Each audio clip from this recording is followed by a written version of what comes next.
ETF index mutual funds నేర్చుకుని stock మార్కెట్లో రాణించాలనుకుంటున్నారా? వెంటనే ఈ నెంబర్కి కాల్ చేయండి. సుమన్ టీవీ ప్రేక్షకులకు నమస్కారం. నేను మీ అనలిస్టు మందిరి కృష్ణారెడ్డిని మాట్లాడుతున్నాను. బంగారం భూమి నుండి ఎలా తయారవుతుంది, బంగారం సంబంధించినటువంటి మైన్స్ ఏ రకంగా తయారవుతాయి, బంగారం ఏ రకంగా మనకు శుద్ధి చేయబడుతుంది, ఇలాంటి విషయాల గురించి మనం తెలుసుకున్నాం. ముఖ్యంగా ఒక బ్యాక్టీరియా నుండి శుద్ధి చేసిన బంగారం బయటకు వస్తుందని మనకు తెలుసా? జర్మనీ మరియు ఆస్ట్రేలియాకు సంబంధించినటువంటి కొంతమంది శాస్త్రవేత్తలు దీని మీద పరిశోధన చేశారు. వాళ్ళకు చాలా ఆశ్చర్యకరమైన విషయాలు బయటపడ్డాయి.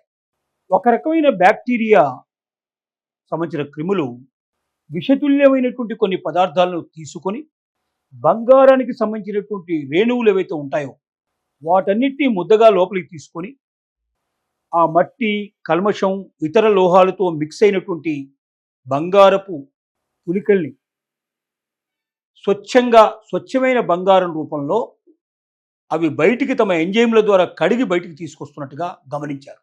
అంటే మన దగ్గర చాలా పెద్ద పెద్ద కర్మాగారాలు పెట్టి మట్టిలోంచి తీసినటువంటి బంగారు ఖనిజాలని అనేక ప్రాసెసింగ్ చేసిన తర్వాత, అనేక రకాలైనటువంటి విధానాలన్నీ చేసిన తర్వాత అతి కష్టం మీద కొద్ది బంగారాన్ని మనం సేకరించే అవకాశం మనకు ఉంది. ఇంత క్లిష్టమైన పరిస్థితులు, ఇంత విలువైనటువంటి మిషనరీ అంతా పెట్టి మనం పడుతున్న శ్రమకి దొరుకుతున్న బంగారానికన్నా బ్యాక్టీరియాకు సంబంధించిన సూక్ష్మజీవులు తమ కడుపుల్లోకి తీసుకున్న విష పదార్థాలతో పాటుగా బంగారానికి సంబంధించిన రేణువులు ఏవైతే ఉంటాయో వాటికి సంబంధించినటువంటి వాటిని కూడా తీసుకొని తమ కడుపులోంచి వచ్చే ఒక ఎంజైమ్ ద్వారా దాన్ని శుద్ధి చేసి స్వచ్ఛమైన బంగారాన్ని బయటికి తీసుకొస్తున్నట్టుగా వాళ్ళు కనిపెట్టారు. దాని పరిమాణం చాలా తక్కువదే కావచ్చు, కానీ ఈ ప్రాసెసింగ్లో బ్యాక్టీరియాని మనం చాలా పెద్ద ఎత్తున ఉత్పత్తి చేసినట్టయితే ఆ బ్యాక్టీరియా ద్వారా కూడా అతి సులభంగా బంగారాన్ని శుద్ధి చేసి స్వచ్ఛమైన బంగారాన్ని బయటికి తీసుకురాగలం అనేది వాడు తెలుసుకున్న విషయం. ఇది చాలా గొప్ప విషయం. దీని ద్వారా ఈ బ్యాక్టీరియాని ఎక్కువగా ప్రొడ్యూస్ చేయగలిగితే ఇది బంగారాన్ని బయటికి తీసి స్వచ్ఛమైన బంగారాన్ని మనకు అందించే అవకాశం ఉంది. ఇది మన కోసం బంగారాన్ని తయారు చేయడం కోసమే ఈ బ్యాక్టీరియా పుట్టిందని చెప్పలేం, కానీ తమ రక్షణ కోసం ఒక కవచంగా ఈ బంగారానికి సంబంధించిన ధాతువులన్నింటినీ తీసుకొని తమ శరీరంలోంచి పుట్టే ఒక ఎంజైమ్ని దీనికి కలపడం వల్ల ఈ మిశ్రమంలోంచి బంగారం వస్తుంది.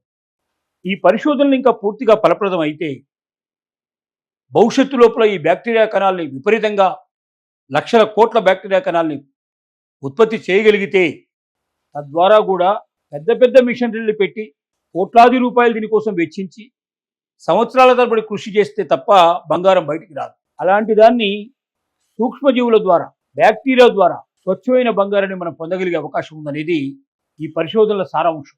భవిష్యత్తులో బహుశా ఈ పరిశోధనలు పర్ఫెక్ట్గా పూర్తిగా ఫలవంతం అయితే తద్వారా బంగారాన్ని స్వచ్ఛంగా బయటికి తీసుకురావడానికి కోట్లాది రూపాయలు వెచ్చించాల్సిన అవసరం లేదు, పెద్ద విలువైనటువంటి మిషనరీని పెట్టాల్సిన అవసరం లేదు, సంవత్సరాల తరబడి శ్రమించాల్సిన అవసరం లేకుండానే సులభంగా బంగారం తయారయ్యే అవకాశాలు ఉన్నాయనేది ఒక ఆశ కలిగింపజేస్తోంది.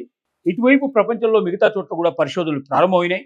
ఈ పరిశోధనలు పెరిగి తత్ఫలితంగా ఈ బ్యాక్టీరియాను కోటానుకోట్లుగా రిలీజ్ చేయగలిగితే దాన్ని బంగారం లభించేటువంటి ప్రదేశంలో, దానికి సంబంధించిన ధాతువులు దొరికేటువంటి ప్రదేశంలో వదిలేస్తే అవి తప్పనిసరిగా స్వచ్ఛమైన బంగారాన్ని మనకు అందించే అవకాశాలు ఉన్నాయి. మనం ల్యాబొరేటరీస్లో కూడా బంగారాన్ని తయారు చేసే అవకాశం ఉంటుందనేది కూడా వాడు చెబుతున్నటువంటి మాట. ఇదే నిజమైతే, ఇదే వాస్తవం అయితే కృత్రిమంగా కూడా బంగారాన్ని తయారు చేయడానికి పాసిబిలిటీస్ ఉంటే అది ఒక బ్యాక్టీరియా ద్వారా అయితే బహుశా బంగారం ఇవాళనంత విలువ లేకుండా విలువ పడిపోయే అవకాశం, చాలా అధికంగా దొరికే అవకాశం కూడా మానవులకు ఎంతో దూరంలో లేదని మనకు అనిపిస్తోంది. గతంలో కూడా ఇలాంటి పరిశోధనలు చాలా జరిగాయి, కానీ ఆ పరిశోధనలు పూర్తిగా ఫలప్రదం కాలేదు.